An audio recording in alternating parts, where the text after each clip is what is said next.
Okay, so this is part two of the review for quiz one. We got cut off from the last one, so let's just pick up where we left off.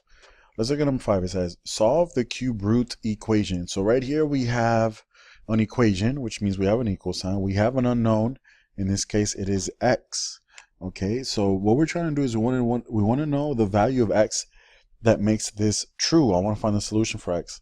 In other words, I want to find x. I want to get x by itself, so where it says x is equal to something, right?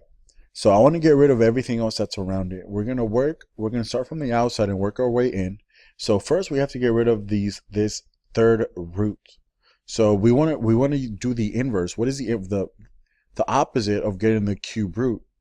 The opposite of getting the cube root is actually raised into the third power.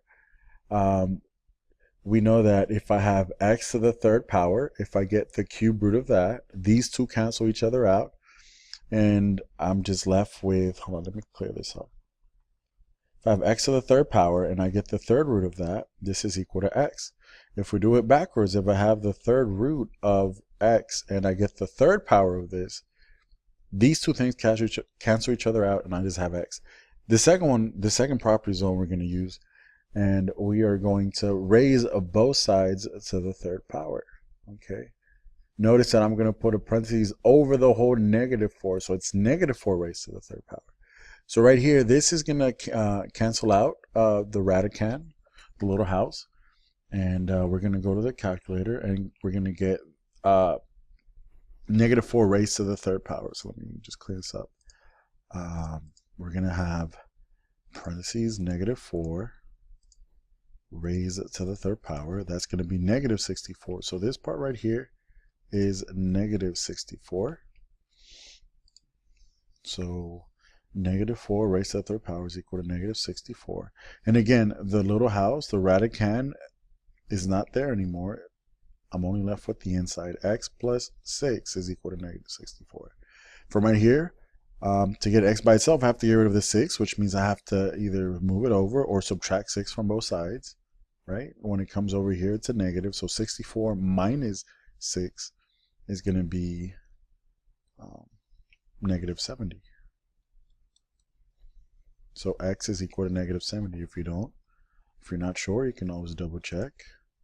-64 minus 6. So -70. So that is it. Our answer is -70. Okay, let's do the last one now. Number 6. So this is similar, except there's more terms. There's more things that we have to get rid of in order to find the solution for x. Again, so I want to get rid of everything, and I want to get x by itself here at the bottom. X is equal to something, right? So again, we're going to work from our way from the outside in. So we have the cube root of 2x plus 7 minus 1. So the cube root goes from here to here. Okay, it ends here, which means that before I even start to chip away at this and get to x, I have to get rid of the -1. How do I get rid of -1? The opposite of subtracting 1 is adding 1 to both sides or moving it over. So 4 plus 1, this is 5. 5 is equal to the third root of 2x plus 7. Okay, so now to get rid of the third root, again, remember, we're going to do the inverse of that. We're going to raise both sides to the third power. And so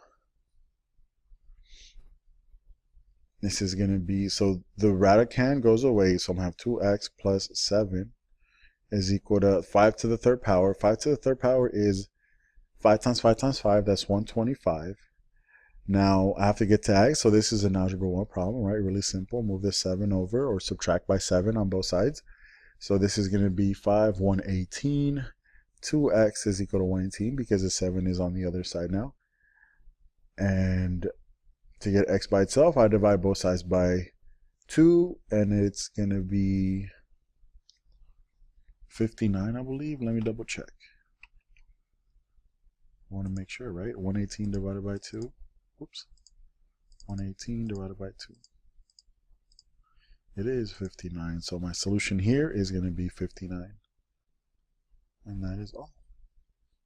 Okay.